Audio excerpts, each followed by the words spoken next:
নমস্কার, কেমন আছেন সবাই? পাপি হালদা চ্যানেলের নতুন একটি ব্লগে আপনাদেরকে অনেক অনেক স্বাগত জানাই। আগের ভিডিওতে দেখিয়েছিলাম যে আমরা এই যে বাবাকে আনতে গিয়েছিলাম। আগের ভিডিও মানে প্রায় অনেক দিনই হয়ে গিয়েছে, ভিডিও এডিট করার সময় আমি পাইনি, কারণ বাপের বাড়ি হরিনাম গেল, তার ঠিক দুদিন পরে আমার শ্বশুরবাড়ি হরিনাম গেল। নানান সতেরো কাজের চাপে ভিডিও এডিট করতে পারিনি, তার জন্য প্রথমেই ক্ষমা চেয়ে নিচ্ছি। তো এই ভিডিওটা দিলাম অনেক পরে।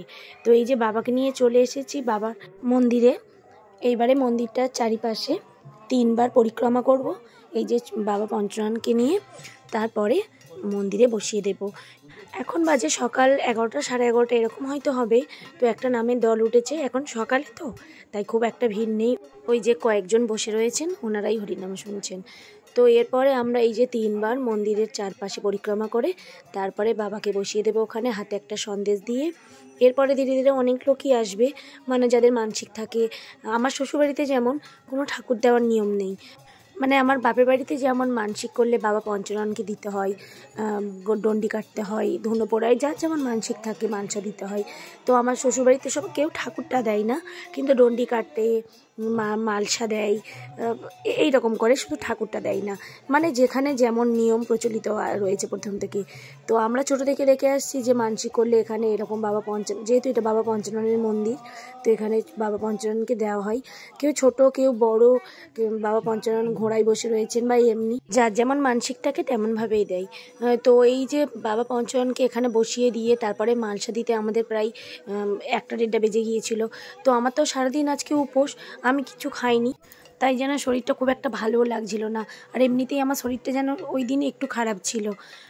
তাই মালসা দিয়ে তারপরে ঠাকুর দিয়ে বাড়ি গিয়ে আমার যেন আর সারাদিন বেরোতে ইচ্ছে হচ্ছিল না। আমি সারাদিন শুয়েছিলাম, মানে আমার বোন মা ওরাই আমার বাবুকে দেখছিল, কিন্তু আমার যেন সারাটা দিন আর বেরোতে ইচ্ছে হচ্ছিল। তাই এই যে দেখুন, আমি একেবারে সন্ধেবেলায় বেরিয়েছি, যে শাড়িটা পরেছিলাম ওটাই পরেছিলাম, আর চেঞ্জ করিনি, মানে ভালো লাগছিল না কিছু যেন। তো বোন জোর করে নিয়ে এলো, বলছিল চল একটু মেলা থেকে ঘুরে আসি। তো একটু এলাম। আর এই যে এদের 3 মূর্তি যেখানেই যাবে সেখানেই এই যে কোনো রাইড দেখলেই ওরা এখন উঠে বসবে, আর কিছুতেই নামতে চাইছিল না। 3 জনে উঠেছে আর এত ঘামছে, 3 জনে সোয়েটার পরে রয়েছে। এবার আমি আর কি করব, তাই ভাবলাম দাঁড়িয়ে দাঁড়িয়ে একটু আশেপাশের ভিডিওটা নিই। এটা হচ্ছে আমাদের যেখানে যে মাঠে মেলা হয় ওটা। তো আমি এখন মাঠে নামিনি, রাস্তার উপর দাঁড়িয়ে রয়েছি। 3 জনের মিকি মাউসটা চড়া হয়ে গেলে তারপরে এই যে মেলার মধ্যে একটু যাব, গিয়ে দেখবো যে কী কী দোকান বসেছে, কি দুলের দোকান বসেছে। বিশেষ করে আমি যেখানে যাই সব জায়গা থেকে দুল কিনি। তো বলতে বলতে বাচ্চাদের মিকি মাউসগুলো চড়াও হয়ে গেল। তো এই যে মেলার মাঠে নেমেছি একটু, তো দেখছি সব জায়গায় প্রচুর ভিড়, প্রচণ্ড ভিড় হয় আমার বাপের বাড়ি হরিনামে মেলাতে। তো এই দেখুন বেশিরভাগ বাচ্চাদের খেলনা বসেছে। আমি একটু হাট দুলের দোকান খুঁজছিলাম যে কোথায় একটু ভালো দুল পাওয়া যায়, যেহেতু আমার একটু দুল কেনার নেশাটা প্রচুর। বেশ নানান রকম ভিন্ন ভিন্ন রকমের দুল আমার কাছে থাকবে, তো প্রচুর দুলও রয়েছে, আমি যেখানেই যাই দুল কিনি। মিকি মাউস চড়ে বাচ্চাগুলোর খিদেও পেয়ে গিয়েছিল, তাই বললাম চল 3 জনে কী খাবি একটু খেয়ে নে। তো ওরা 3 জনে একটু খেয়ে নিল, নিয়ে বললাম চল মেলাটা আবার একবার ঘুরি। তো ওরা এবার বায়না ধরেছে খেলনা কিনবে। তো কি খেলনা কেনা যায় তাই একটু ঘুরে ঘুরে দেখছি। প্রচুর দামও বলছে এখানে। আমার বাপের বাড়ির এখানে মানে এই যে দোকানগুলো বসলে সব জায়গায় চাঁদা নেয়, কিন্তু এখানে চাঁদা নেয় না। তো সেই জন্যই বলছিলাম যে চাঁদা না নিয়েও আপনারা এত দাম কেন নিচ্ছেন। তো বললে কি আর হবে, ওদের ওটাই বিজনেস। তো বলতে বলতে এই যে দুলের দোকান একটা পেয়েছি, কিন্তু দুলটা খুব একটা পছন্দ হয়নি। এই যে এই চুড়িটা পছন্দ হয়েছে, এই চুড়িটা আমার একটা বোন কিনে দিল। এটা আমার ছোটো কাকার মেয়ে, ও ক্যামেরাতে মুখ দেখাতে লজ্জা পাচ্ছে। এই একটাই চুড়ি আমার পছন্দ হয়েছিল, তাই ওটাই নিলাম। তো মেলাতে তো আপনাদের ঘুরিয়ে আনলাম, তো অনেকক্ষণ হরিবাসরে আসেনি। এখন বাজে রাত 10টা মতো বাজে। এখন গান করছেন কৃষ্ণদাস মুখার্জি বলে একজন গায়ক। তো এই যে দেখছেন সব পাকা মালসা বসে গিয়েছে। পাকা মালসা মানে মালসার মধ্যে বাতাসা, সন্দেশ, মিষ্টি যে যত রকম পারে সমস্ত দিতে পারে। আর এখানে হচ্ছে কাঁচা মালসার জোগাড়। কাঁচা মালসা মানে চিড়ের ভোগ, চিড়ের ভোগ আর নানা রকম ফলমূল দিয়ে একটা মালসা করে, ওটাই। তো এই যে এই গায়কটা এখন গান গাইছে, যেমনই সুন্দর দেখতে গায়কটা তেমন সুন্দর গানও গাইছেন ইনি। কিছুক্ষণের জন্য বাড়িতে গিয়ে বাবুকে ঘুম পাড়িয়ে দিয়ে এলাম। এবার মা বলল যে আমি অনেকক্ষণ হরিনাম শুনেছি, এবার তাহলে বাবুর কাছে আমি থাকি, তো তোরা একটু হরিনাম শুনবি তো যা। তো সেই জন্য আমি আর বোন এই যে হরিবাসরে এসে বসে পড়েছি। সবাই দেখুন কি আনন্দ করছে হরিবাসরে। তো একটু পরেই উনি উঠে যাবেন, এখন রাত 11:30 মতো বাজে। তো রাসলীলা শুরু হবে এবার। তো মা বাবুর কাছে রয়েছে, তাই আমি আর বোন দুজনে এখানে হরিবাসরে এসে হরিনাম শুনতে বসেছি। কারণ কিছু খাইনি বলে আমার যেন ঘুমও পাইনি, মানে পেটে কিছু না থাকলে কি কারোর ঘুম আসে। তো আর 4টে থেকে ডন্ডিও হবে, তো আমি তো ডন্ডি দেবো, তো সেই জন্যে ভাবলাম যে আর একটুখানি সময়ের জন্য ঘুমিয়ে কি করব, তো হরিবাসরে বসি। এই যে বলতে বলতে রাসলীলাও শুরু হয়ে গিয়েছে। এখন রাসলীলা করছেন পারমিতা নস্কর। আমরা তো সারা রাত ঘুমাইনি, সারা রাত জেগে রয়েছি। ওই যে আগের দলটা থেকে শুনছিলাম, মানে আমরা প্রায় 11টা থেকে হরিনাম শুনতে বসেছি, আর এখন বাজে ভোর 4টে, একটু পরেই ডন্ডি হবে। তাই আমরা আর কেউ ঘুমাইনি, বোনও সারা রাত জেগে রয়েছে আমার সাথে। বিয়ে হওয়ার আগে বা বিয়ে হওয়ার পরেও, বাবু হওয়ার আগের বছরগুলোতেও প্রত্যেকটা বছর আমরা সবাই সারা রাত করে জাগতাম। পাড়ার সব মেয়েরা সবাই একসাথে খুব মজা করে রাসলীলা দেখতাম, হরিনাম শুনতাম।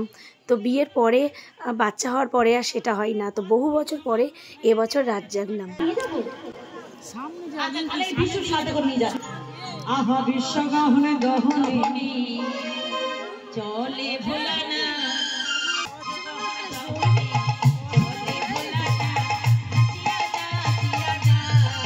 এখন বাজে ভোর 4টে।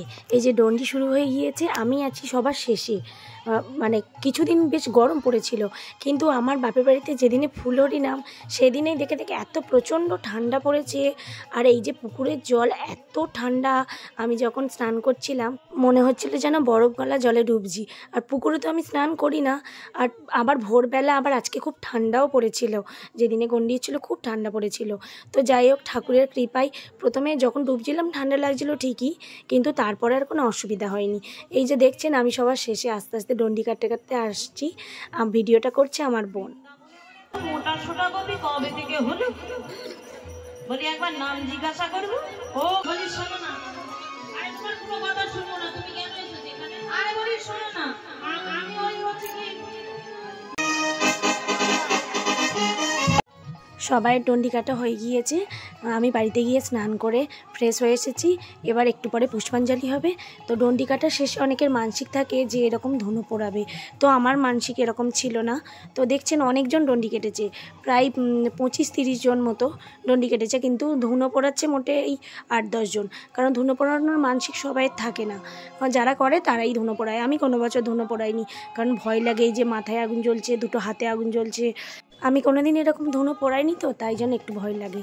তো এই যে এনাদের ধুনো পোড়ানো হয়ে গিয়েছে। এবার এই ধুনো মালসাগুলো সব নামিয়ে দিয়ে এবারে প্রত্যেকের হাতে একটা করে প্রদীপ জ্বেলে দেবে। এগুলো করতে কিন্তু অনেকটাই সময় লাগে, মানে ওই যে মালসাগুলো জলে অনেকক্ষণই আগুন জ্বলে, তারপরে ধুনো দিয়ে ওদের উপরে কি সুন্দর আগুনটা বেশ তোলে, দেখতেও বেশ সুন্দর লাগে। এগুলো গ্রামের দিকের একটা রিচুয়াল আর কি, ঠাকুরের একটা নিয়ম, মানুষের একটা বিশ্বাস বলতে পারেন। এই যে সবার মাথা থেকে মালসাগুলো নামিয়ে দিয়েছে, এবারে প্রত্যেকের হাতে একটা করে প্রদীপ জ্বেলে দিয়েছে। তো ওই প্রদীপটা জ্বালা হয়ে গেলে এবার দেখুন সবাই কোলে বসবে, মানে ওই যারা ধুনো পোড়ায় ওনাদের নাকি কোলে বসে পায়ে হাত দিয়ে প্রণাম করতে হয়, তারপরে করলে যাই হোক ওনাদের আশীর্বাদ হোক বা ঠাকুরের আশীর্বাদ হোক পাওয়া যায়। তাই আমিও কোলে বসবে এবারে। এই ছোট থেকে বড় সবাই কিন্তু কোলে বসবে, শুধু যে বাচ্চা মানুষরা বসবে তা কিন্তু নয়। তো এরপরে হবে পুষ্পাঞ্জলি, আর পুষ্পাঞ্জলিতে হতে হতে প্রায় সকালে হয়ে যাবে, রাসলীলাও ততক্ষণে শেষ হয়ে যাবে। তো চলুন আমিও ভিডিওটা আজকের মতো এখানেই শেষ করি। ভিডিওটা কেমন লাগলো অবশ্যই কমেন্ট করে জানাবেন, আর আমার ভিডিও যদি ভালো লাগে আমার চ্যানেলটা সাবস্ক্রাইব করতে পারেন। সবাই সুস্থ থাকবেন, ভালো থাকবেন, সাবধানে থাকবেন। দেখা হবে পরের একটি ভিডিওতে।